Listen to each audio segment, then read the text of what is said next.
And one of the things I guess we've touched on as it comes to today is maybe the advantage he has due to deck building and due to that history. Do you think that maybe he feels kind of forced to take creative stuff in some of these events and he'd like to play the best thing, but it would kind of hurt if his brand, if he didn't bring creative? Like, does that play into his mind or decision-making at all?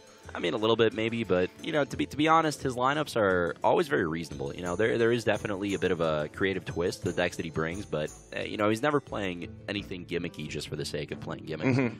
The decks are all very competitive. He still is fully capable of bringing more standard lineups and performing well with them. He's an excellent player.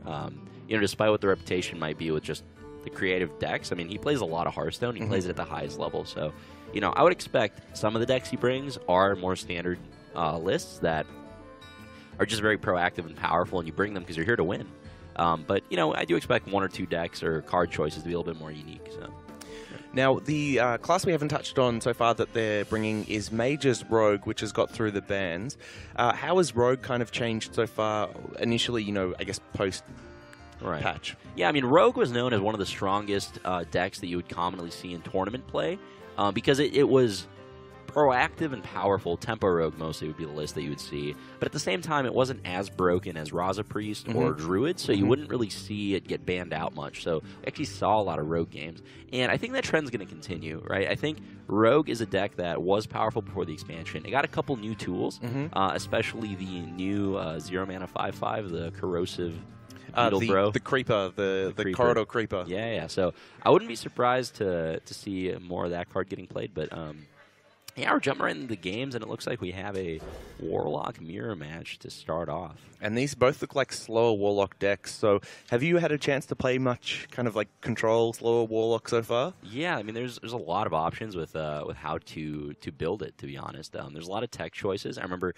Mage we were actually talking to earlier this morning right after he submitted, and he mentioned two things. First of all, he was very worried about his lineup right after submitting it, and second of all, he was really wondering about his decision to play Harrison Jones in his Warlock deck. So, you know, it doesn't look like it'll come up in the mirror match too much. I think Mage is the one playing the Skull.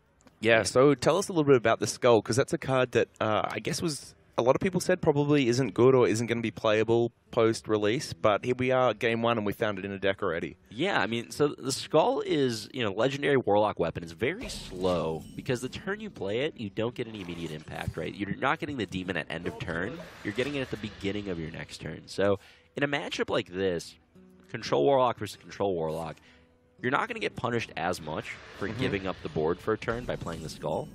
But at the same time, it's very easy to have it just kind of churn out all your demons into like a Twisting Nether and kind of overextend a bit. So it's a very interesting card, and we'll see how it really plays out. It's one of those things that, you know, until we see a lot of games of the Skull getting used, it's going to be tough to really tell just how powerful it is. So this, I guess this Mirror Control Warlock matchup is kind of something we haven't really seen for a couple of metas. It's coming, it looks like it could be a thing that comes back now. So how do these normally play out, and what are the cards that decide the matchup? Well, normally in a slow Warlock match, you know, before Kobolds at least, it would come down to Blood Reaver Gul'dan, and it would come down to a Fatigue matchup usually. You want to tap to find Blood Reaver for turn 10, because the sooner you play it, the more turns of draining life you have.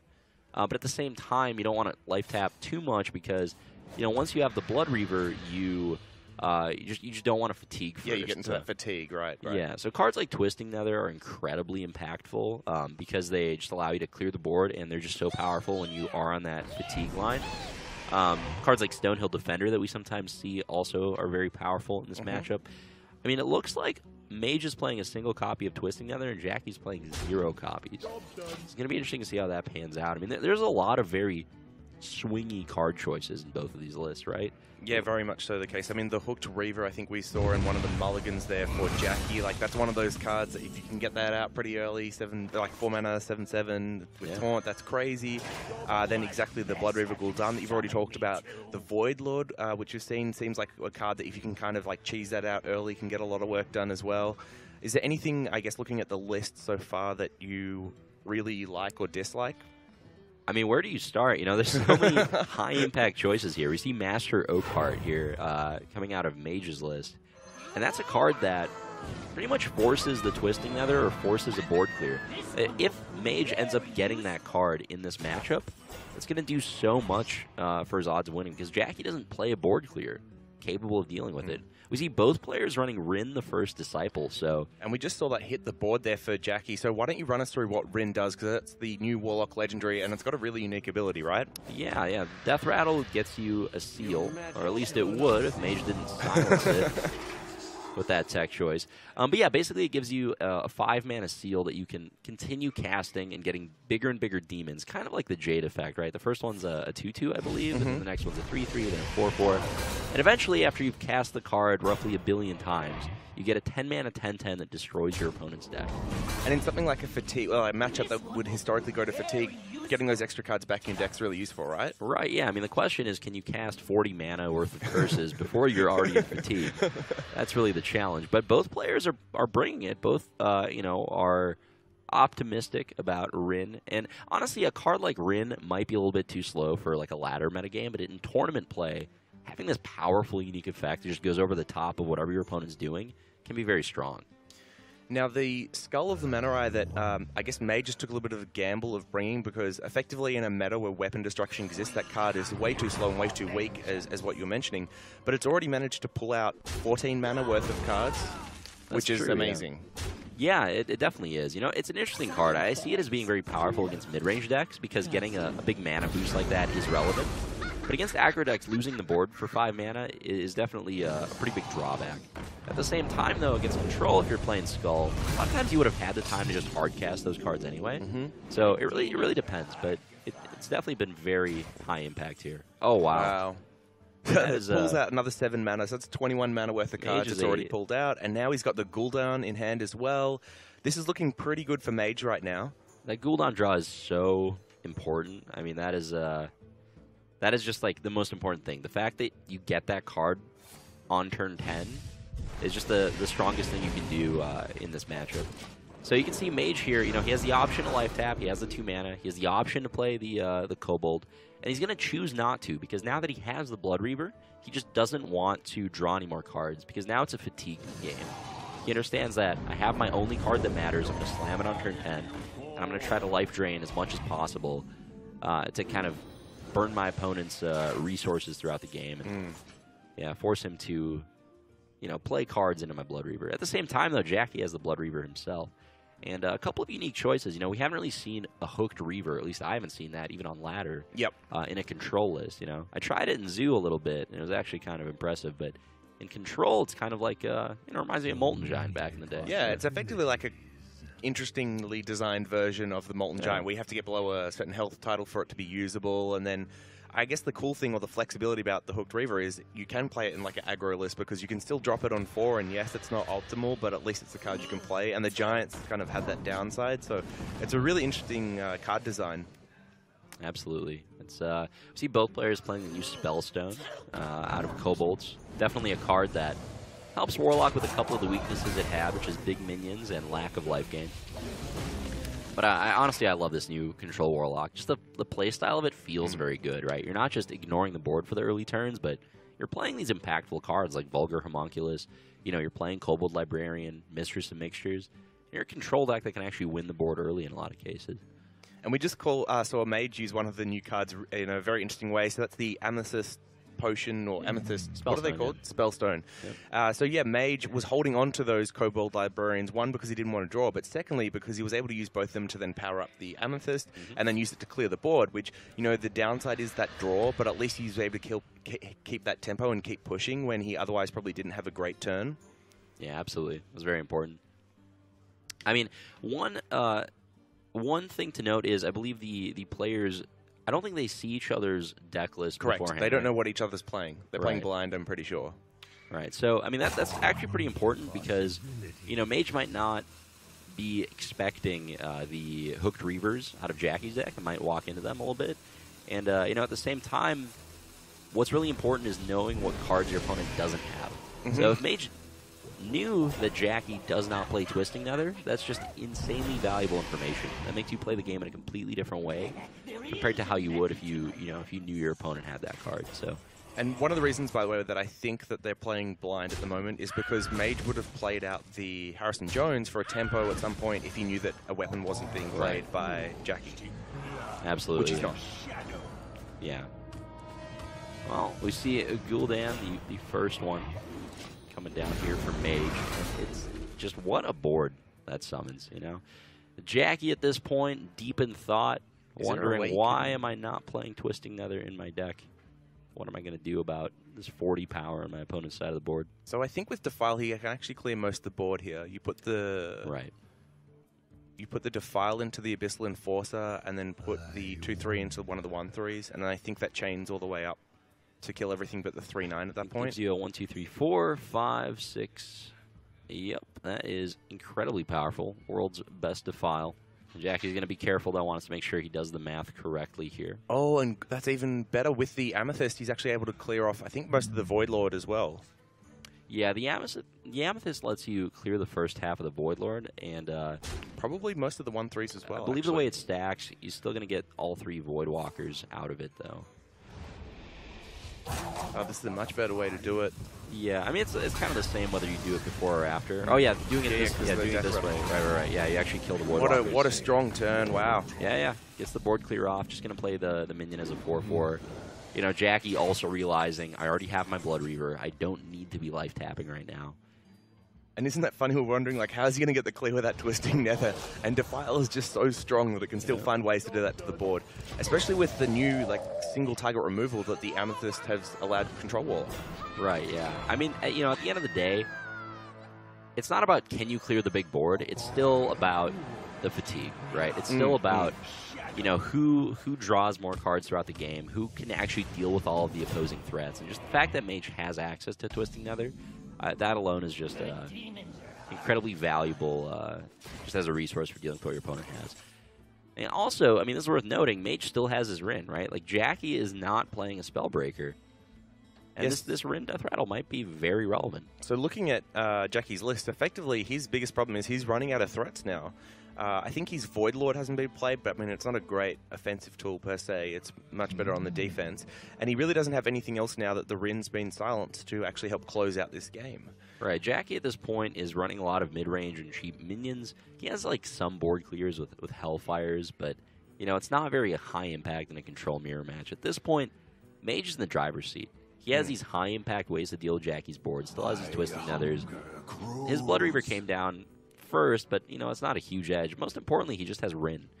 So at this point, Mage has an infinite supply of value and pressure, whereas Jackie's reactive tools are they're just that, right? They're reactive tools. You can't really play the high-impact cards that are going to win the game on their own at this point. All right, and Twisting Nether here, which seems like a really good move, just to guarantee that Death Rattle off Ren, which you know, if Jackie was running a silence, and obviously we saw what happened with Jackie's earlier when Mage silenced it, so the Twisting Nether there, just to make sure that you guarantee the first seal is very worthwhile. Yep, Jackie can't do much more than play a Void Walker if he even wants to. Doesn't want to run that into the hero power just yet. And yeah, I mean, at this point, Mage is just going to be cranking out seals 2 at a time. Wow, and not even going to be draining. Is that right? Why would you play the second seal there? Well, you want to get your 10-10 off as quickly as possible. You know, it used to be the case that you wanted to life drain as much as possible, so that you had the advantage going into fatigue. But you know, at this point, if you know your opponent had their Rin silenced, and yours actually went off, I mean, I think you just want to get your 10-10 out as fast as possible. I mean, the advantage of doing this earlier, too, is your seals are just bigger. Like, all of a sudden, you're making 5-mana 4/4s, 5-mana 5/5s. Yep. It's very powerful. I mean, even that Void Lord draw is good. That's going to come into play for free next turn. Skull's been putting in work. Yeah, he's just, I mean, this is kind of like the Warlock version of Jade now. Yeah. I mean, this is really cool to see. I mean, I've never seen Rin popping off like this together with Skull. We're seeing a lot of the most unique cards for Warlock in Kobolds here in tournament play. It's exciting to see. So from Jackie's position now, how do you actually muster a win? Because the board's getting bigger and bigger each turn, and you've got no resources. If you're Jackie, you know what's in your list, and you know what your opponent has in hand, which is a seal. Jackie has a 0% chance of winning at this point, and I think he knows that. So You know, if you're in Jackie's seat at this point, I think you're just trying to get some information, maybe not trying to give away too much about what's in your deck. I mean, if you're Jackie, you have to play your Warlock again, right? I mean, this is Conquest, so I guess it's good practice. yeah, it's good practice there. The only thing that he might be keeping him in the game as well is Mage is probably ahead on fatigue, just because he was running the Kobold Librarians, which drew extra cards. Yeah, Mage is so excited. He's never played this 10-drop before in his life. He just built this deck literally like 3 hours ago. Oh my! And I don't think he's ever gotten a Zarya. Deck. Yeah. I mean, for Jackie here, I mean, do you just concede, right? I'm pretty sure Mage will be able to see all the destroyed cards in the history bar if he plays Azir or Azazir. I don't know what it's called. Azari. Maybe Jackie's just sticking in the game. He wants to see it. He wants to see it get played out. He's a man of the people. He wants to see the animation. I can respect that. Well, we're about to see it come down. But yeah, I mean, this honestly, when it comes to slow control Warlock mirror matches, it's not even about how you execute the games. It's all about how greedy did you make your deck going into it. And this is where just the lineup you prepare and the card choices that you make for your list decide who wins and who doesn't. I mean, that Spellbreaker tech choice changed the game completely. All these turns that Jackie's doing nothing, he could have been just playing seals the whole time. Sooner than Mage. What's like really interesting about that as well is it's super hard to bring tech choices on the first tournament with like decks that aren't revealed. Like if you miss on those tech choices, it costs you games just by itself. But not only has Mage's tech choices been good this game, he was doing things like holding Skull of the Minari in his opening hand just so he could play it on 5 to get the most value out of it. Like, that's crazy. Absolutely. I mean, maybe these players did see List before queuing up, because that's a pretty ambitious keep if your opponent could be Zoo. That's true, that's true. To be fair, though, even against Zoo, it's quite powerful, right? You can pull out Void Lords and stuff like that. So. Oh, it summoned it out, so there's no battle cry. That is a little bit awkward, huh? Well. Oh, that's a really weird interaction. If you have the weapon equipped, there's no way you can play it unless you've got other demons in hand that it can pull. Yeah, I'm sure chat was mocking this caster as we were talking about this Azir. I mean, at this point, destroy decks. Yeah, I mean, Mage must. Yeah, they must have seen List. Mage must know there's no twisting nether on Jackie's side of the board. But you know, with this Defile, get some work done here. Yeah, that's true. Mortal Coil can set something to 1 health, so you can start the chain, but then you lose your 2 health guy. So it's. I think you can hero power the Harrison Jones and then start it off that way. Yeah, you hero power the Jones, but then you lose your 4. But you don't care if just like a creeper's left on the board, right? Yeah, that's true. Yeah, it's probably worth the hero power Defile here. But we're out of mana because of the Siphon Soul. Yeah. Well, no, you can still hero power Defile. Oh, sorry, I'm thinking about the Mortal Coil as well to finish off the... Yeah, I think we should do it without the coil. Yeah, this is good. But yeah, Jackie delaying the inevitable. I'd like to see the size of the deck at this point. Wow. Wait. Yeah. Wait. So he must have been like, it's exactly what we're talking about. The fatigue is why Jackie was staying in there, because Mage was like 2 or 3 cards ahead on fatigue. That's right, he had to play the Kobolds, and Jackie doesn't actually play the Kobold Librarian in his deck. And he stopped tapping earlier as well because he got the Gul'dan earlier than Mage. You know, I like how we were talking about how Jackie can't possibly win this game halfway through that, and then all of a sudden we just see Mage bust out, they can see it. I mean, that is... That's the best part of new metas, right? We're learning as we go. I don't know, man. Yeah, we really needed to see the deck sizes there. Yeah. And like, not perfect information. We'll give ourselves an out there. But this is what makes these players so good, because for a lot of people looking at that on paper, it's like, well, Jackie's really far behind. How is he ever going to win this? Doesn't have Twisting Nether to answer big things.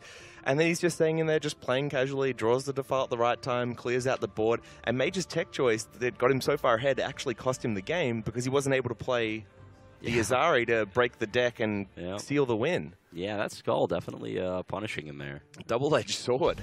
Yeah. All right, so jumping into game 2, we now have the Mage from JackieChan up against... Sorry, the Mage from JackieChan up against Mage's Rogue deck. That's a lot of fun.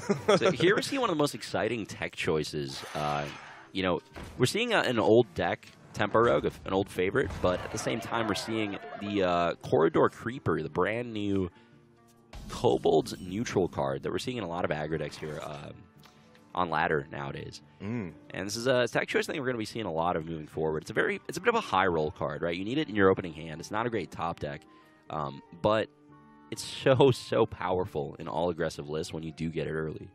Yeah, so for those that haven't played with the card much yet, every time a minion dies on board, it reduces the cost of it by 1 as long as it's in your hand. So if you was to trade in this whole board now, that'd be 3 minions dead. The Corridor Creeper would be a 4 mana 5/5. You get another 1 or 2 kills, and all of a sudden you can kind of look at getting this thing out for free around, you know, turn 3, turn 4. I guess the interesting thing, though, is if you look at Nerubian Prophet, which was a similar type of card but kind of guaranteed that it eventually hit 0, that never found competitive play. Now the stats are 1/1 worse, and it's harder to control. Right. But if that card didn't find play, is there a world that maybe Corridor Creeper falls back out of favor?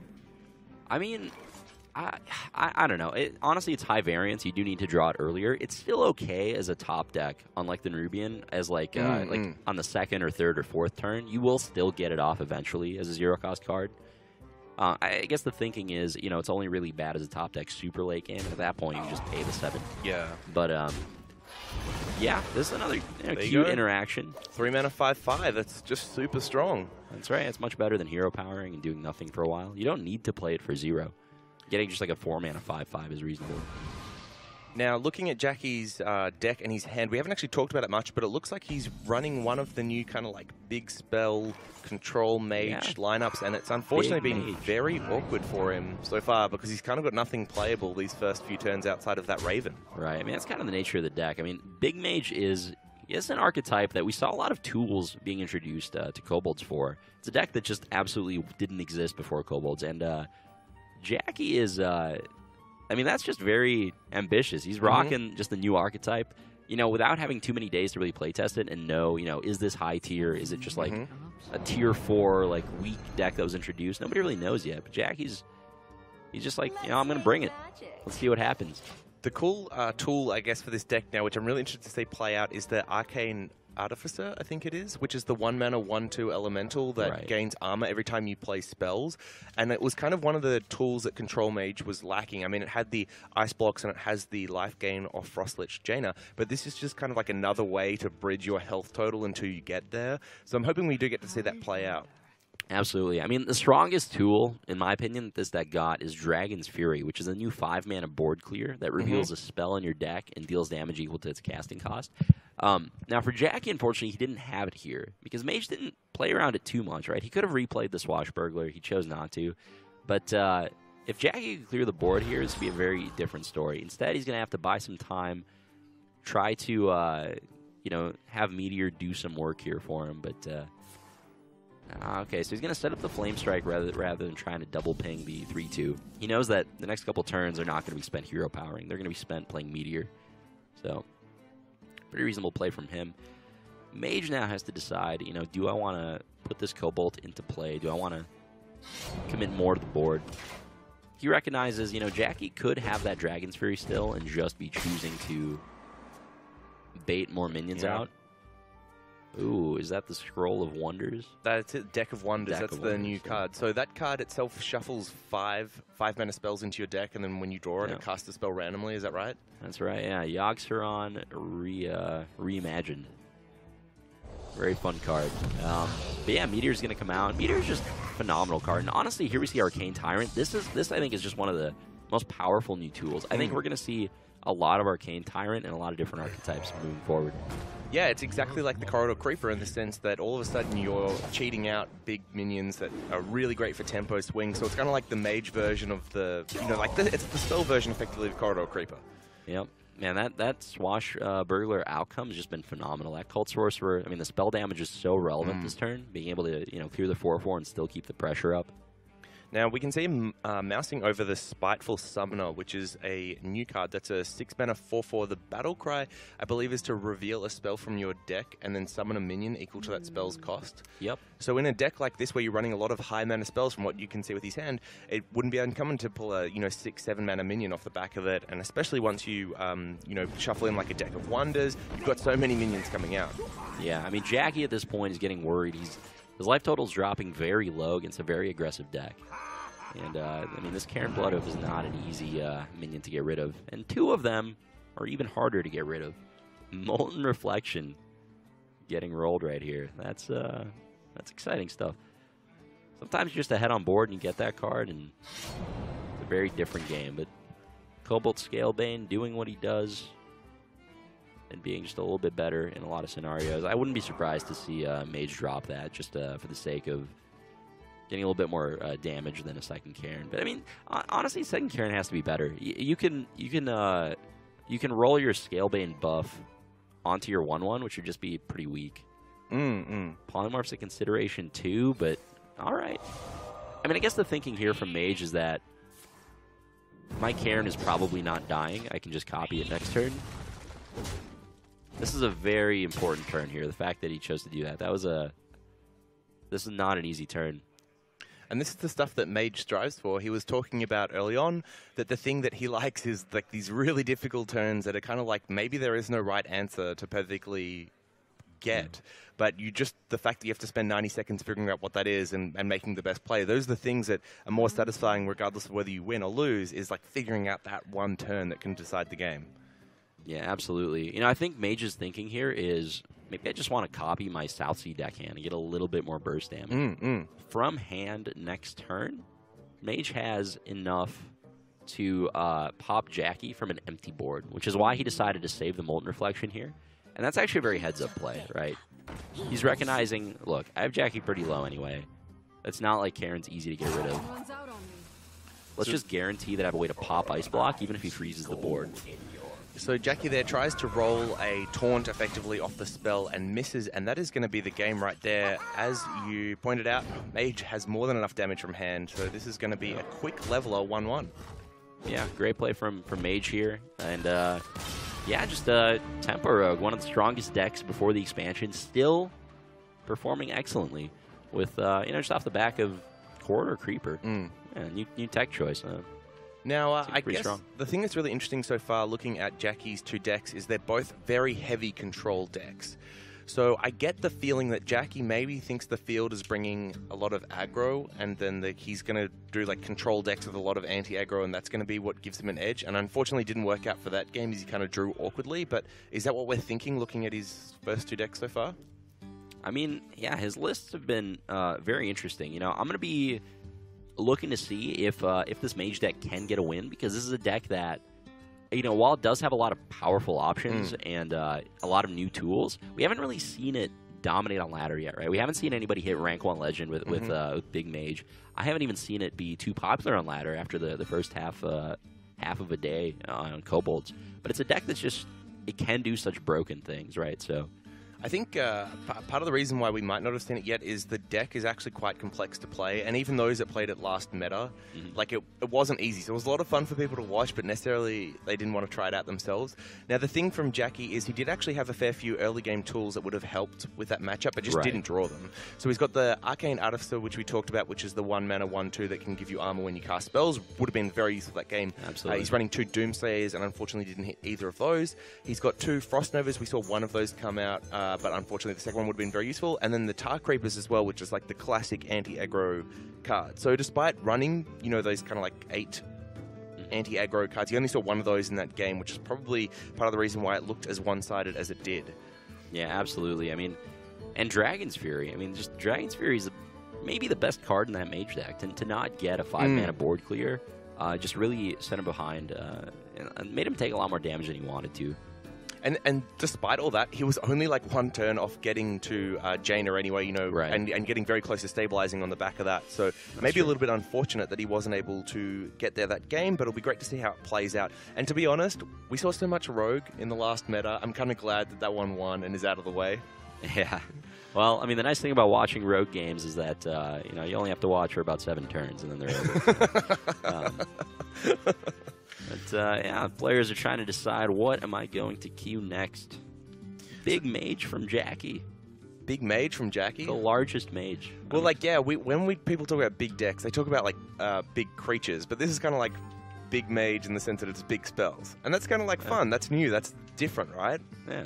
It's just an exciting type of archetype that I never expected to see in Hearthstone. So just props to Blizzard, honestly, for innovating some new types of decks to play, and not just cards that slot into existing decks. Now, Mage has... so Jackie's queued up the same big Mage, big spell Mage again, and Mage himself has brought his own Mage, which is just a fun tongue twister for everyone playing at home. But he's brought the deck that looks like it's the most powerful of the Mage archetypes that I've seen so far. So this is kind of like a tempo secret Mage that runs the new weapon, a Luneth, that draws you 3 cards, and it just finishes off the game with, you know, like either Pyroblasts or Leroys, depending on what the deck's running. It's kind of plays like Secret Mage, kind of plays like Tempo Mage, kind of plays like Burn Mage. It's really like crossing a few of the different styles that Mage has had and making them into a much stronger, much more competitive deck. Yeah, this is a variant of a Mage deck as old as time. It's actually the first deck I've ever gotten Legendary with, which is Burn Mage. And with the new tool, a Luneth, with the new Explosive Rune Secret, with just all of these high-impact burn cards that you got as a result of Kobolds and Catacombs being out, the deck's actually skyrocketed up in power level quite a bit. So cards like Cabal Lackey are all of a sudden good because you have another good proactive secret that you can play turn 1, which you just didn't have before. You didn't want to play Mirror Entity on turn 1 because you copy a 1-drop, it's weak. But yeah, Mage realizing, hey, as soon as I get this Luneth down, my only restriction is going to be how much mana I have. It's not going to be how many cards do I have. So he realizes that, and because of that, he plays Frostbolt to the face turn 2. That's a very heads-up play that a lot of people wouldn't make. So props to him for understanding his win condition. Props to him for just keeping Luneth in the opening hand and understanding, like, hey, this is a slow matchup, and that card is going to obliterate my opponent. Yeah, and we think about that first game, Jackie Chan doesn't really have any minions that you would want to Frostbolt necessarily at any point in the game. Like, it's always going to go face. So, really cool play. The interesting thing there on turn 4, though, was he didn't play out the Valet, choosing it to hold it back. Is that maybe a nod to Jackie finding the AoE this time? Possibly, yeah. I mean, you guarantee getting 3 damage off of it, and you kind of expect, like, a Dragon's Fury on turn 5 from your big Mage opponent. So, I agree with holding it. Jackie, on the other hand here, just having a very unfortunate draw. Is very, unlucky to not have anything to play at this point in the game. But, I mean, when you're playing Big Mage... God. You can see his reaction as well. Like, he cannot believe it. Yeah, I mean, this hand was looking a little rough, but I really think that Frostlich Jaina ties it together. That's what was missing. It was another 9-drop. This is, this is brutal. There's only so much carrying that Arcane Artificer can do. And I don't know if it'll be enough to... Unfortunately, you need spells to play with it if you want to use it. Right. That's like, I feel like that's really holding him back at the moment. Well, Mage picking up some burn. Some 0-mana 5/5s. Jackie's just going to do what he can. Clear the board. Hope for the best next turn. Try not to die here. I expect to see a Firelands portal. Straight to the dome. Right upstairs. And there we go. Prince Malchezaar, a pretty big high roll here. That's one of the larger minions you can get off of Firelands for sure. If you're Jackie, you're very upset because you really needed a 5-health minion there. Yep. That you can kill with Firelands. It's a world of difference. Can he get a taunt?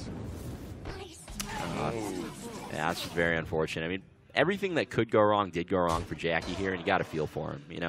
We want to see this big Mage perform, but just some polished, refined aggro decks from Mage. Killing the fun right now. Well, there's fun for Mage. Yeah, Mage is loving it. It's actually really interesting because Mage ran out the control deck for the first, and then we've seen kind of like 2 tempo aggressive decks. Yeah. So his lineup maybe is a nod towards just bringing the stuff that he thinks best right now. Yeah, I mean, a lot of times when people think lineup, they think like, oh, a control lineup has to be all control decks, or an aggro lineup has to be all aggro decks. I mean, the truth is, you just play the decks that are good. Yeah. And especially in a format like Conquest, it really just rewards decks that are strong in a vacuum rather than trying to hard counter a specific archetype. So, I do think Mage is just bringing the decks that he knows are strong. And, we've seen Tempo Mage be very strong on ladder, very strong, I think, in Trinity series, which has been going on recently.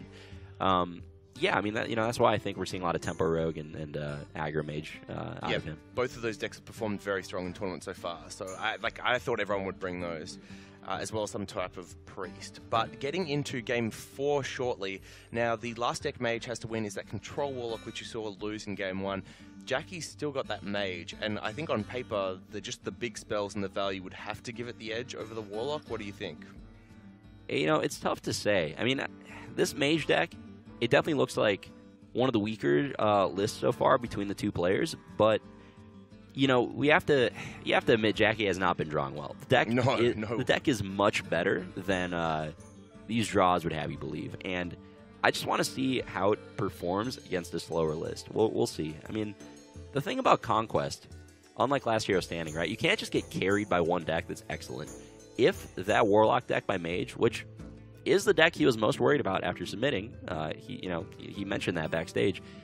If that deck just can't pick up a win, Jackie could easily sweep this, despite how dominant the aggro games were for Mage. So, when it comes to the big Mage versus Warlock matchup, like you asked, I'm not sure. We haven't really seen a Warlock deck like this, yet with Skull, Mal'Ganis, or a Mage deck like this. That's what's exciting about it. But I think, just on paper, the amount of value and the fact that this game is slower, so Jackie should be able to get to his cards at some point regardless. I just feel like maybe we're going to see the power of the deck in this game.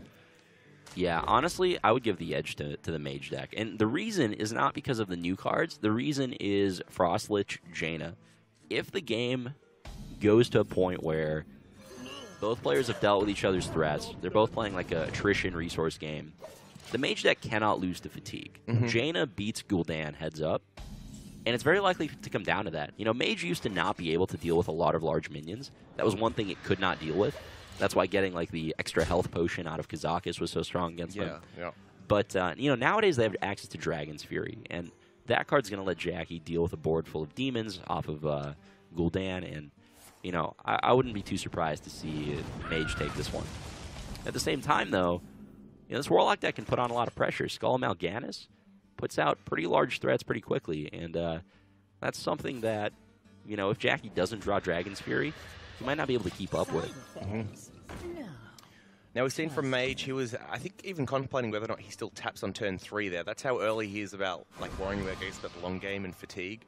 But we can see he's drawn 2 of the kind of MVPs from last game, which is that Skull as well as the Rin. Now, it will be interesting to see if he chooses to play the Skull in a game where Rin will be required with the steal and deck destruction, which path he wants to go. Does he care more about tempo or the ability to kind of play out all those seals? And I have a feeling that we might see him hold the weapon. What do you think?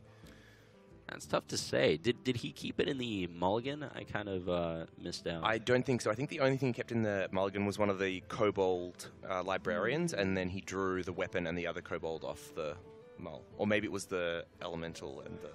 Right. But either way, I don't think he kept it, this one.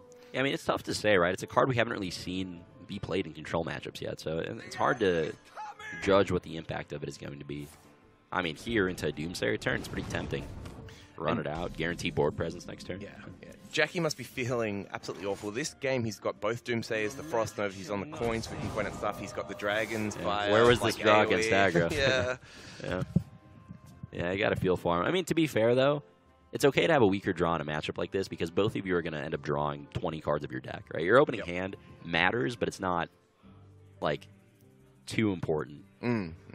Jackie really, if you're Jackie here, you need to think about this game not just in terms of what's my best play this turn. You need to think about how do I win the game long term. And I think that's going to involve holding on to Dragon Fury to deal with, more expensive boards. I think you need to hit a 7 off of it to deal with the Gul'dan boards and kill Abyssal Enforcers, to kill, the Void Lord, things like that. But yeah, I agree with the scroll play here from Jackie. He wants to take it slow. You don't want to waste your board clears on small minions. It's okay to take some damage against Warlock. But yeah, Mage actually opted to Spell Break there instead of playing the Skull, which is also an interesting choice. I mean, he knows that Spellbreaker doesn't really have other targets in this matchup, and dropping it here gives you some decent pressure. Mage also learning his lesson about Rin and Skull. Why did he say that's a mistake? Positioning for Meteor is why. So yes. Mage made a sloppy positioning decision here against a deck that he knows plays 2 Meteor. Caught it right after. Where's a better position? On the left of the Tar Creeper would have been right.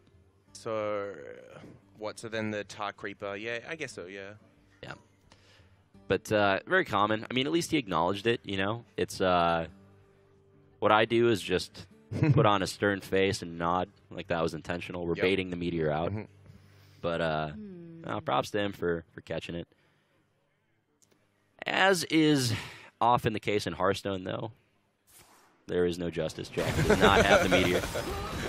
But Blizzard's going to come down, put Mage's minions right into Flame Strike range. And yeah, good little 2-turn setup here. And then Jackie's got the Medivh as well to kind of follow that up as we go forward here, which should do a lot in terms of getting value. Honestly, I was wondering why Mage didn't just run out the Kobold on turn 4 for the stats, but this was the reason. He was going to wait until he drew his Spellstone so that he could actually have a way to upgrade it.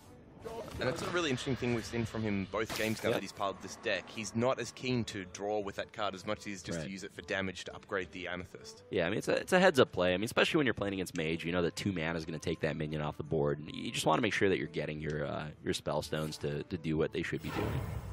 All right, and Jackie, instead of clearing up the rest of the board, decides Medivh, we want to get that out as early as possible, start getting the value off it. Yeah, he wants to make sure he still has initiative, but I mean, that is a lot of damage that he left on the board. Harrison Jones about to overdraw Mage. Mage is thinking, do I play Tar Creeper first or not? I don't think it changes, like, the percentages of what... You burn the same amount of cards, right? Like. Oh, yeah, because it's just a matter of do you burn 1 extra this turn or next turn. Yeah, so the odds are the same on everything. So it's actually better to do it this way, so you draw first, you see one more option, but Mage is perfectly okay burning some removal spells. Does not care about those in the slightest. He gets the trade-off into the 7/7 so cleanly. This is going pretty well for him so far. Savagery, just what Jackie wanted to see. And yeah, I wouldn't be too surprised to see this be a nice Artificer, Flame Strike, and Tyrant turn. Yeah, put out the Tyrant as well. This is a good swing turn here from Jackie if he chooses to play it out like that. Are there any other options he'd consider? Nah, at this point, he's just lamenting the fact that this Flame Strike is not giving him a free 7-drop off of the Atiesh. But, you know, Mage, he wasn't sure about that Harrison inclusion, but, you know. Must be feeling pretty good about it right now. Yeah. Yeah, I mean, honestly, it's a very relevant tech choice. That was worth mentioning. I mean, Medivh is just the best tool that this Mage deck has besides Jaina against control. And, wow, Dragon's Fury coming down instead of the Flame Strike. It's interesting. So Jackie's doing this so he can develop the Raven, but I don't know how I feel about that. Ooh, doesn't hit anything off it, unfortunately. Yeah. But, yeah, I mean, you really need to be able to deal with a big demon board out of your Warlock opponent. And Flame Strike's just not going to do that, right? It doesn't kill the 6 health minions. It doesn't even kill Despicable Dreadlord without a ping, so... I guess we might see him hold that Frost Nova, though, for the rest of the game, so you can kind of like Frost Nova, Flame Strike one turn, Flame Strike again, and then you guarantee to kill even the largest minion because the Void Terror is the 3/9 you can then ping off. Right, yeah, one thing to mention about Jackie's deck when it comes to Dragon Fury is he is playing some cheap spells. He's not playing Ice Block Arcanologist like some people do. He's playing 2 Frost Nova and 2 Arcane Intellect as the cheap spells. So he's playing Arcane Intellect instead of Acolyte of Pain, which means there's actually a pretty high chance of hitting a 3-mana card off your Dragon Fury. Oh man, got him. So Mage runs, I think, 1 Doomsayer in this deck. Had we seen that yet? Because there was a chance that Doomsayer pops out and ruins the fun. Right? Well, I don't think it recruits a 0 attack guy. I think it's only 1, 2, 3. Yeah. Sorry, it's not mana, it's attack. Yeah. But, yeah, I mean, it's just a very powerful card in matchups like this when you have time to get it off here. I mean, the Blood Mage is going to make Mage overdraw a card, but he's not too concerned about that because he's already drawn his Blood Reaver, and that's really the one card he needed to win this game, so... Yeah, between that and the seal from the Rin, that's like all the value he needs kind of for the rest of the game. Scroll of Wonder, all right. So what 5-drop will we see here? Not bad, all stats. It's not Earth Elemental. It's not great, I guess, with the small attack minions on the board, making it kind of easy to pop the shield. Right. I mean, at this point, Jackie's just going to play patiently. I mean, he realizes I've got to value my opponent out somehow this game. So Wow, Frost Nova. Yeah. He is worried about taking a little bit too much damage. Yeah, if you're Mage here, you're feeling great. Your hand is full of threats. You're ahead on board. You still have Gul'dan in hand. You got rid of Medivh, so you're already limiting Jackie's value as well. Yeah, he's going to overdraw by playing the other seal, but I think he's okay with that at this point. And, yeah, no reason not to. I mean, he's considering playing Skull, but honestly, I don't mind Skull here or Despicable Dreadlord. They're both reasonable plays. Mage is really rushing to complete this this demon summon. Yeah, So from Jackie's perspective here, he needs to hit the Frostless Jaina if he wants to stay in this game, right? He does, yeah. Jackie needed that card a while ago. At this point, the fact that Mage is threatening a pretty big board without even having played Blood Reaver yet is terrifying, because you have to spend a turn sort of not really clearing it with Flame Strike, and then your opponent Blood Reavers, and then what do you do at that point? So Jackie's definitely in a hot seat right now. And, yeah, Mage is just hoping to continue farming this big Mage deck for wins. We'll see if it can go through. So on a board where he was ahead, yeah, he opted to play Doomsayer. And, you know, a lot of viewers might wonder, you know, why do that? You're already winning on board. Why let Jackie deal with your stuff? And, you know, from Mage's perspective, he's thinking, well, I have this seal. If I get it off, I just win the game straight up. So he's trying to make sure that he has a relatively empty board that he can just start casting seals on. Doomsayer is not about what minions does it kill. Doomsayer is about regaining initiative. So it's basically a way to prevent your opponent from playing minions for a turn, kind of like a low step for minions. At the same time, you guarantee that, you know, you're going to have the board when you do play your big spell. Jackie does spot the line there where he can kill the Doomsayer, which is pretty useful. And not only does he pop the Doomsayer, he clears the whole board and keeps a bit of presence himself, which is actually very important if you do think a Blood Reaver cooldown is going to come out. Right. That Defile pickup, though, together with Despicable, is going to give Mage a very clean board clear. He's got to be happy to pick that card up. And I do expect that to be the line. The only question is, does Mage want a life tap or not? I wonder. He's going to just decide about that, but I'm pretty sure he's committed to the Defiled Despicable Dreadlord clear. Does he ever play out like Mistress of Mixtures or anything like that? There's no reason. I mean, after the Dreadlord, possibly. You might as well. He's just thinking about life tap versus no life tap, I think, right now. Really? Okay, I mean, I guess this takes half the damage off the board, and it lets you develop a seal. So Mage is being very aggressive about triggering his seal. He recognizes, hey, you know, if I can get this off before my opponent's drawn all of his cards, I'm just going to win the game. The game's just over. Yeah. And the longer you wait on that, you know, I mean, at that point, you know, Jackie plays like an Arcane Intellect. He's got like 3 cards left in his deck when you play the Demon. That's a lot less impactful, so I like this play too. You know, he's not under too much pressure.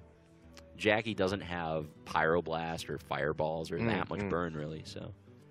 So the Raven feels like it's probably going to get played out this turn. I don't think Mage has any spells left that are large enough for it to be blocked now, as long as it hits something 5 or more. Right, so there we go. Scroll of Wonder getting picked up. Oh, is that how it works? I guess so. Okay. I was wondering if it would go in his hand, and then he has to, like, cast it for 5. Or he's going to shuffle a second deck in and then start drawing. He's probably hoping he hits a couple of these now, and yeah, I mean, can start getting some crazy stuff done. We're just a couple Call of the Wilds away from winning, right? Oh, there we go. That's the second Poison. weapon one so far. Where's that Atiesh, man?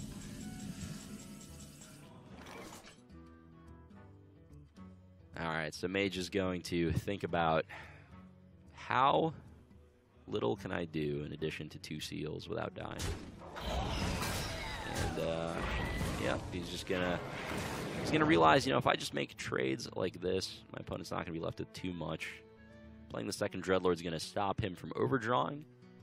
But at the same time, he's still valuing getting the seal done as quickly as possible. You can see the torment, because he's like, I'd like to not overdraw and clear those last 2 minions, but having the extra seal is so powerful, because this delays him another turn now by not Yeah. Jackie's going to just pass back after Flame Striking. Pretty straightforward turn from him.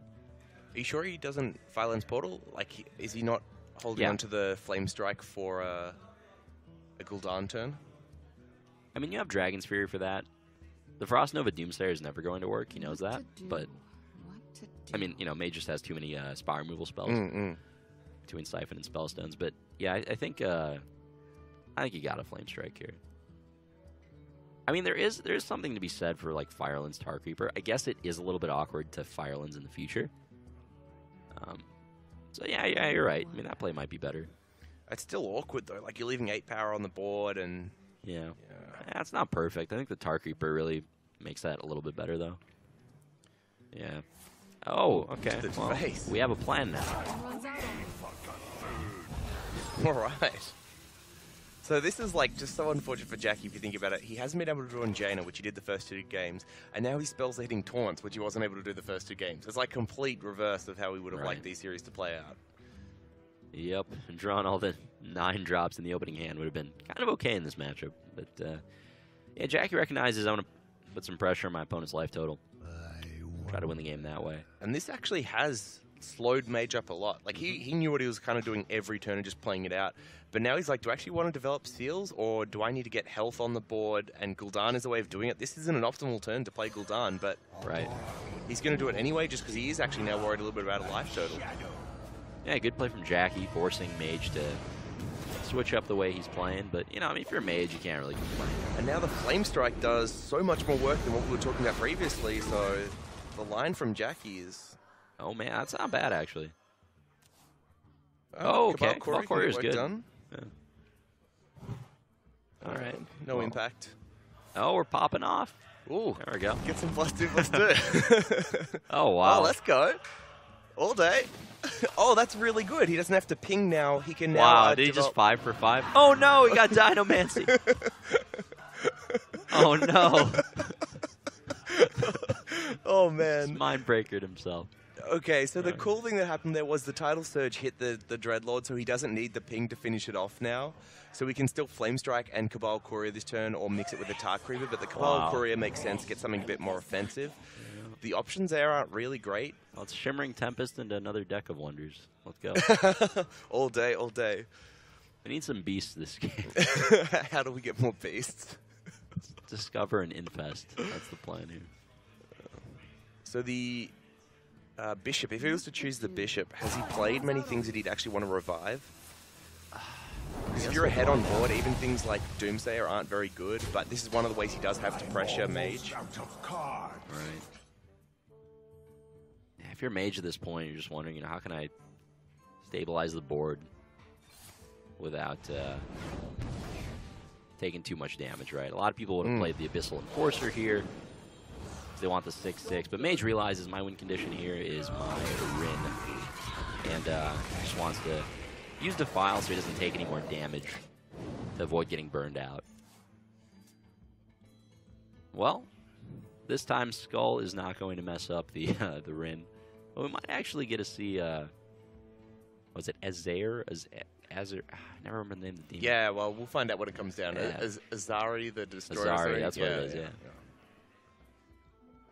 So this is a little bit of a tricky turn here for Jackie because none of those minions are like great high value / play well into a 5/5, but then to use the Dragon's Fire or whatever it's called on a 5/5 minion only, that doesn't, it's Dragon's Fury, on a like 5/5 minion, that doesn't seem like a very good turn either. Yep, he's gonna bite the bullet and do it anyway. Scroll of Wonder, just getting work done. Yep, I mean, the advantage of this is you get to play the Tyrant anyway. And, I mean, Jackie realizes, look, I'm not winning a slow game. I can't use this Dragon's Fury to clear a board of demons and win somehow. He's fully on the burn plan. And this Raven is a beast. That's it's why a beast? Synergy! We hear the other players cheering in the background when they saw the Raven. Oh, man. Oh, these turns are starting to get really tricky, and the thing that has kind of kept Mage in this is the fact that Jackie doesn't have Jaina on the board. Because that really would change things right now. Absolutely, yeah. I mean, Mage has no deck left. This is a huge deal. He's about to start taking a lot of fatigue damage very quickly. And, you know, even if he does delete Jackie's board, all Jackie really has to do is survive long enough that he kills Mage off. So the Twisting Nether here is the only clean way he has of removing the board, I believe. Right, yeah. The other option... Yeah, no, I think that's it. I don't think he can afford to take minion damage here. I mean, you could consider Void Lord. If they do know each other's list, then he knows Jackie, you know, does not have a polymorph list.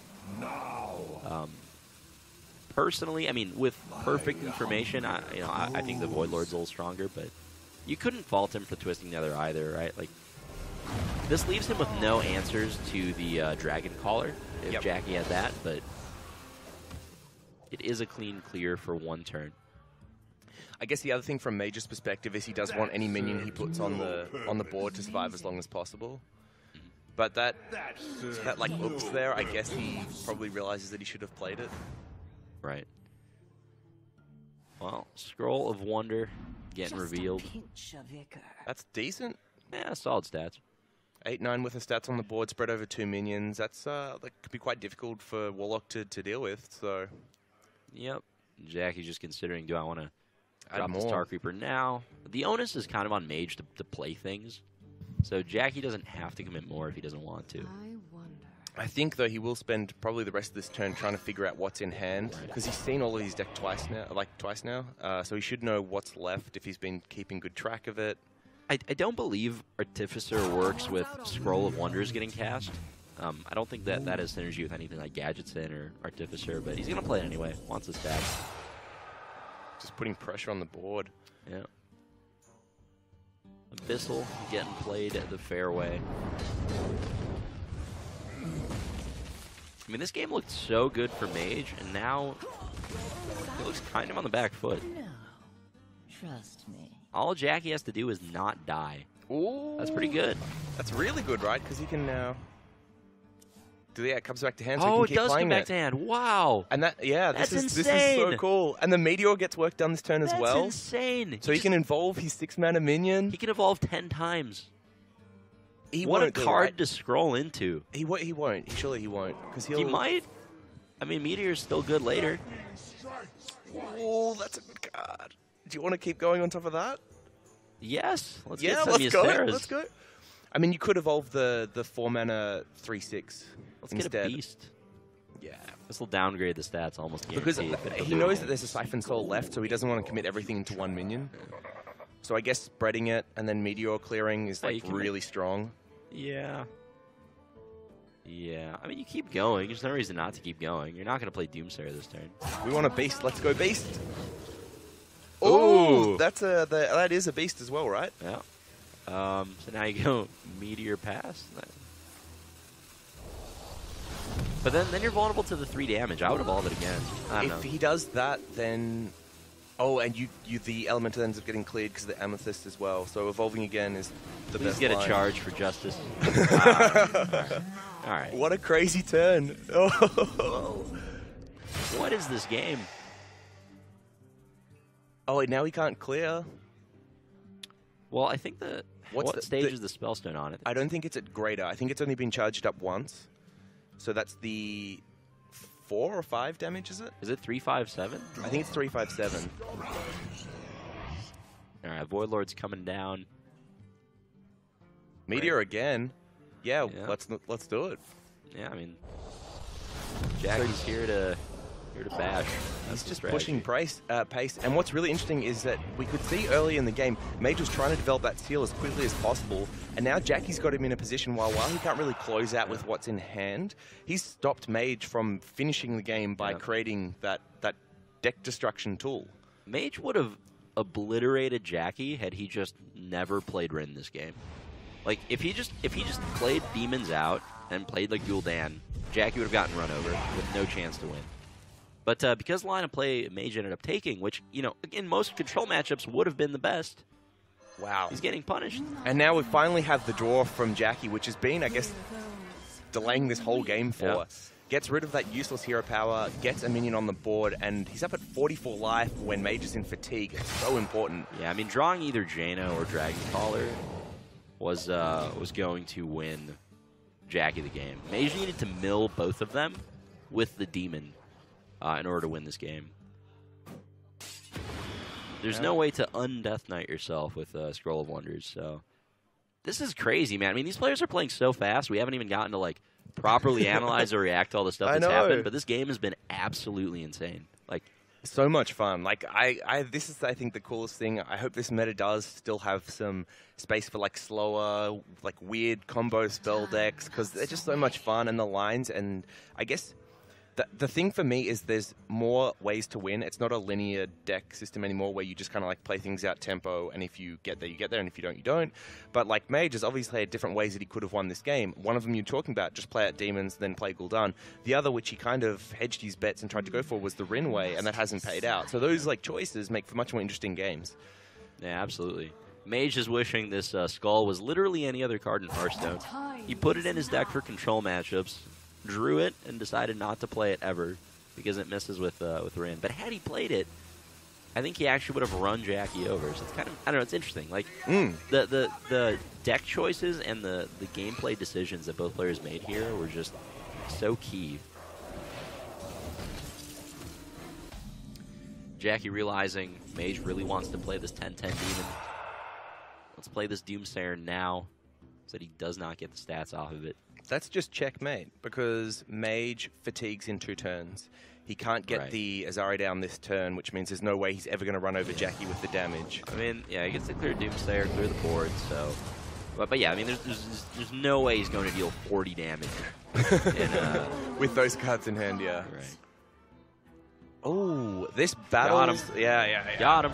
Let's go! Is that good? Is that good? I can't tell. Oh, he doesn't even play it for posterity. Wow. And somehow, Jackie wins. Wow, what a game that was. Oh, man, that's so much fun. That's so cool. Oh. And I must say, like, while it's fun and like these big, powerful cards have had impacts and the scrolls kind of coming off really helped him get back into it, there were moments in that game that Jackie made plays that got him over the line. And the one that I'm specifically thinking of was the Firelands portal to the face. Right. Now, that forced Mage to slow up and kind of like played more defensively because he's worried about being burned out. The result of that was Gul'dan came down in an awkward spot.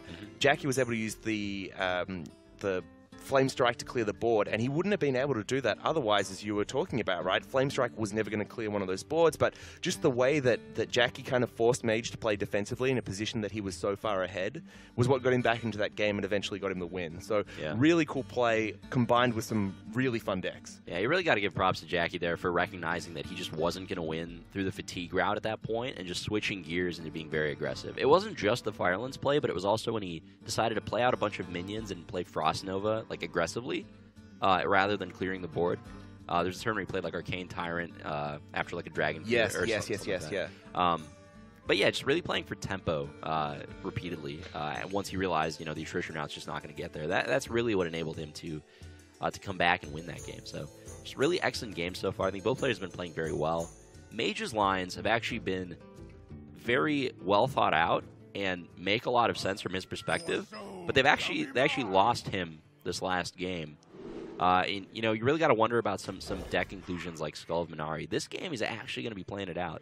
So I'm excited to see how it does. Yeah, so Jackie Chan is bringing a Healadin Control Paladin, which I am just like so excited to see. I think the Blackguard is one of those cards that could be really interesting in the meta. So to see if Jackie's actually found a way that this can work. I trialed around with decks like this before the new expansion, and it just seemed it was way too weak, way too often. So whether he's actually found a deck that this works in is going to be really cool to see. Yeah, I mean, looking at his deck list here, it's a little bit more of the mid-range route, right? I mean, he has some equality clears, and he has some a lot of life gain. But, at the end of the day, the late game is pretty much just Uther and Tyrion. So he's really going to be leaning on Stonehill Defender this game against Control Warlock. He's really going to try to get a swingy Sunkeeper Terran to put the pressure on. But, yeah, it's a new archetype that's kind of enabled by Kobolds that we haven't really seen out of Paladin before. And what's, I guess, most interesting for me is that there's only 4 new cards from the expansion in this list from Jackie. So most of it is actually leaning on stuff that already exists. And then the new things are the the Pearl Spellstone, which you can see on the far left, and then the Benevolent Djinn, which is the 3 mana card in the center, which is, I think, is a 3/4 and it heals as well. Is that right? It's just a really strong statted minion that also works well against aggro. It's a 2/4, I believe. Oh, 2/4, yeah. But yeah, very strong card, kind of like Illuminator back in the day, that you need to do a lot less work for. And you can kind of see here with Jackie Chan's lineup, if he does end up like queuing into some control lineups only, these decks are built very well to combat against that. Like Frost Nova Doomsayers, lots of early taunts, lots of heals. Like these are all stuff that would win those kind of matchups. So maybe a little bit unfortunate that Mage has built like a hybrid kind of like mid-range slower lineup. Well, I mean, honestly, if you're Mage here, I think you couldn't be happier to queue into this Paladin deck. This is exactly what you want to queue into as a slow Warlock deck. In most card games, you want to be one of 2 things compared to your opponent. Either you want to be 2 turns faster or 1 turn slower. And in this case, Mage is exactly 1 turn slower than this mid-range Paladin deck. So you should be able to go over the top of Jackie's threats and just kind of attrition him out by just playing more high-impact cards, but not being so much slower that he gets run over. So with that in mind, how or what does Jackie do to, I guess, give himself a chance to win in this matchup? So Jackie, one of 2 things can happen. I think either you Stonehill Defender some really high-impact stuff, either just a bunch of Sunkeeper Terrams or a bunch of Tyrians, or rather than going the slower route, you get a very aggressive draw, right? You play like Chillblade Champion and a bunch of weapons, you just start bashing your opponent out. Maybe Mage doesn't draw the Twisting Nether. You just make him have it all the time, and Mage just misses a piece to kind of help him stabilize at some point. But this Benevolent Djinn's going to come down, start upgrading this Spellstone. And, yeah. So I think that completes the Spellstone there. That's the 3rd upgrade, 1 off the True Silver, 1 off the heal. And so for 2 mana, what does that Greater Pearl Spellstone do? I believe it's a 6/6 taunt for 2 mana now. So if you are on the aggro plan, those stats aren't too shabby. Oh, wow. Yeah, I mean, getting a free Despicable Dreadlord is just so gross. Yeah. Look at how strong that is. Not exactly free. He had to pay for the skull, but... I mean, it's already redeemed itself in terms of mana, right? But now it's going to bring a 9-drop into play. So, you know, as much flack as I was giving Skull earlier, it's about to do some work here. This is an interesting play. So the Wild Pyromancer combined with a spell would kill the Kobold, but then he leaves the 3/1 on board, which gets smashed by the Dreadlord. So that kind of, I don't think that play makes a lot of sense. I think the Spellstone minion has taunt, so it wouldn't get directly crushed, but I think this is stronger here. Just playing a couple beefier minions has to be better. This also leaves Jackie with an Equality Enabler in his hand, which might come up. Yeah, it feels like that's going to be a very important way for him to get the board back at this point. He needs to hit the Equality. Right. You can't be happy to see a Void Lord here for Jackie. That was actually worst-case scenario off the Skull, but, I mean, that's why Mage put Skull in the deck, right? You got to high roll sometimes, and that is quite a card to cheat into play. Yeah, actually, both games that he's played it out, it's gotten so much value. Like, it's true. Yeah. And I think the thing that we've seen Mage doing that maybe others wouldn't is look for it in the mulligan and then keep it. And so he's clearly using it to punish some of these control matchups. Yeah, I mean, it just gives you such a powerful, endless stream of pressure. Mage was thinking here for a while about how should he sequence this Mortal Coil. He could have opted not to draw a card, ping Mortal Coil to get rid of the Divine Shield, and then trade the 2/1 in. His Dreadlord would have been healthy and everything, but he's realizing, okay, I need to draw some cards. I'm really low on resources here, and he opts for the line of play that gets him more cards, less board presence. So this looks like a pretty tricky turn here for Jackie. He's going to start with the Stonehill, and then he's got the choice between the Wicker Flame Burn Bristle, the Curator, and the Soggoth. Anything that stands out to you there? Is something he should go for? I think the Soggoth's just what you want. You want, like, a high-impact, beefy card. You know, looking at Jackie's list, and as I'm sure he was just thinking about, there isn't really anything you can pull out with a Curator, so definitely the Soggoth there was the better route. Yeah, and as you get towards that later game situation where maybe the board's kind of gone, Jackie's found a way to clear it, Mage then can't kind of single target remove it anymore, he doesn't get the minions, so the Soggoth could get a lot of work done late game if it does make it there. Absolutely. This Void Lord just shutting down an entire board on his own. Quite the card. This is one of the most interesting parts of Hearthstone for me, though, where you do get these like tense board states, and it's like, who makes the initiative first? What do you put on there? Like, Mage is a pretty interesting, like proactive defile he can make here, if he wants. Now, the question is that better than just continuing to keep this board tension around? Because you can just keep having the board remain as is, right? You can just run the Despicable into the 1/4, and or yeah, even this way, right? Like, put a little bit of damage on the Void Lord. mm-hmm. I think I would have preferred to put damage on Despicable, but I mean, it's the same thing, really. Yeah, so Mage is just going to opt to have Despicable Dreadlord continue doing work, continue punishing Jackie's board a little bit every single turn. So he's going to defile? Oh, no. He's going to coil and then attack again. Oh, okay. Yeah, this is also reasonable. I mean, there were 3 different options, right? Like, you could defile here, you could make this line of play, or you could just continue having board tension and let your Despicable Dreadlord stay alive. The only worry is that it is quite a slow turn. Like, sure, he removed Jackie stuff, but he really didn't develop that much behind it. Right.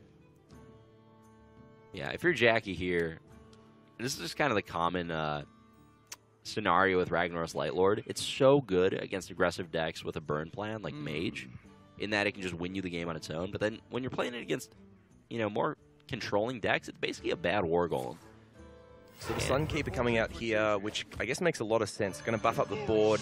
He'll be able to start to get clears on the Void Walkers that it develops as well. Right. I mean, this is excellent for Mage, though, because Sunkeeper Tarim is one of Jackie's most powerful tools against control decks. And he just had to play it on a board where Mage had 3 minions. So this is a lot less effective than Jackie would have wanted it to be. But, I mean, I do think it was his best option that turn. You just, like I said, you just don't want to play Rag almost ever against control.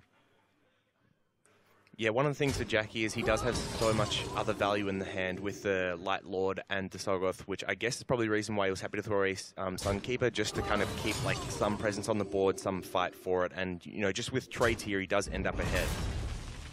Absolutely. So a little bit of a weak turn here from Mage, but he's going to be very happy to have picked up that Void Lord. He's going to sneak it into play off the Skull.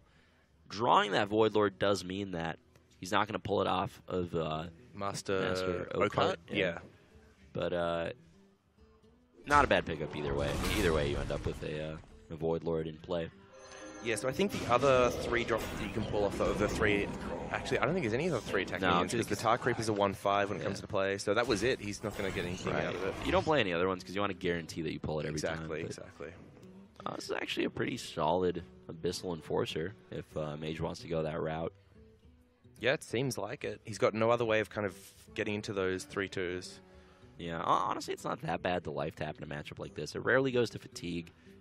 Just being a card up is pretty reasonable. But you know, Mage also expects to draw some cards off this Harrison, so he's just considering like, okay, well, if I play Enforcer, do I want to tap or not? It's a close call. What cards would he be looking for off the tap that he doesn't currently have in hand? I guess is the question. Nothing right now, but you know, a few turns from now, being 1 card deeper might make the difference. It gives you 1 more option that you might not have had in a future turn. I guess cards like Rin, Siphon Soul, and Twisting Nether are still really high value. So the Twisting Nether he's already got, but the other 2 he's probably looking for sooner rather than later. Or Spellstone. You could like life tap into a Spellstone and then upgrade it with the Enforcer. But yeah, I mean, not tapping at all is also totally reasonable. So a big 50-50 here for Jackie. He really wants to heal this Soggoth. Ooh. That's got to hurt if you're Jackie here, but I don't think it's going to matter in the end because Twisting Nether should be the play either way. Is it? Is there a better way to clear the board? Oh, I you think can, your board you is can just defile. better, right? Pardon? Isn't Mage's board just better? No. Yeah, it's better. I don't like Twisting Nether. I would just play more stuff. You just let the Light Lord sit there? Yeah, what's it going to do? That's an 8/8. Let it do Light Lord stuff. Yeah, or trade Defile, whatever. I mean, I don't really like Defile The here. Defile seems quite weak because of the damage on your own minions. Oh, the he 2 brings both Despicables? back.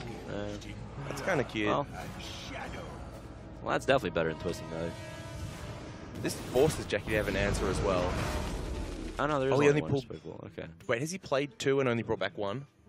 I think so. Ah, that's what happened. Yeah. Yeah. So there's a little bit of RNG there, right?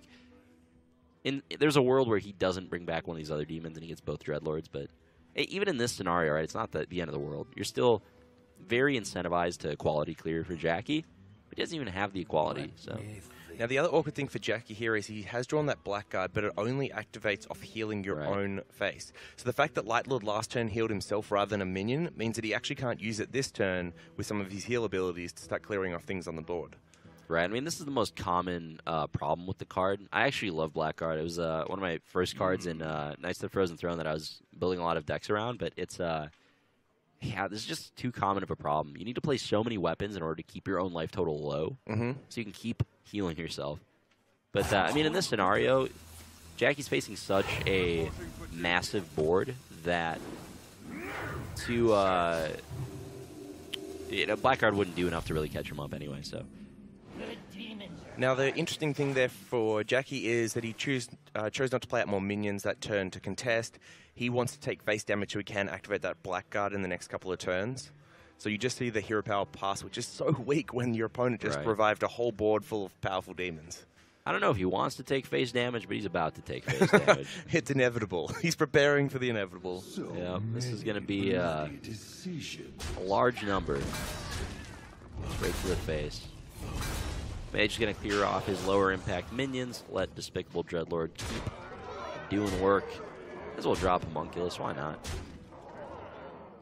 And I think the important thing for Mage there as well is obviously keeping those death rattles active. Right, yeah. So if a quality concentrate does come down, he's actually fills the board again. I mean, at this point he realizes the only way I possibly lose the game is if Jackie equality consecrates, so that's why he's going to hold back Homunculus. There's no reason to play more minions, because if Jackie doesn't have that, he's just dead. And that looks like kind of the conundrum here for Jackie, right? I mean, you can heal 7? Yeah, I mean, killing the Void Lord doesn't even really change the amount of damage you're facing down, so. Okay, this helps a little bit. Yeah, redeeming with taunts, it's strong. But now he's just thrown away all the life gain that Blackguard needs to be useful. Right, yeah, you have to wonder, was it better to Hydrologist hero power here? I get why it's scary to make tokens when you're trying to guarantee that you redeem your taunt minion. Now Jackie's effectively all in, though, on a quality draw next turn. Right, yeah. But I think that was going to be the case either way, right? Like, he just needed to draw it to not die. So for trading here for Mage, it seems like getting rid of those Void Walkers and then hero power is pretty powerful. Right, yeah. I mean, it's also plays around Noble Sacrifice on the off chance that, that's the secret Jackie pulled, but Mage is going to quickly find out that is redemption. And, I mean, at this point, he's just kind of going through the motions. He has control of the board. He has inevitability because he has the Death Knight out. Oh, this is a much better line from Mage here. So the Thalnos pumping up the Amethyst, which you can then use to target the 2/4. That'll get rezzed. Also plays around, I think, Kodo a little bit better. And now we can still get the easy trade-ins as well as the Dreadlord kind of getting some work done there. So Jackie has to draw a quality here for any chance at all.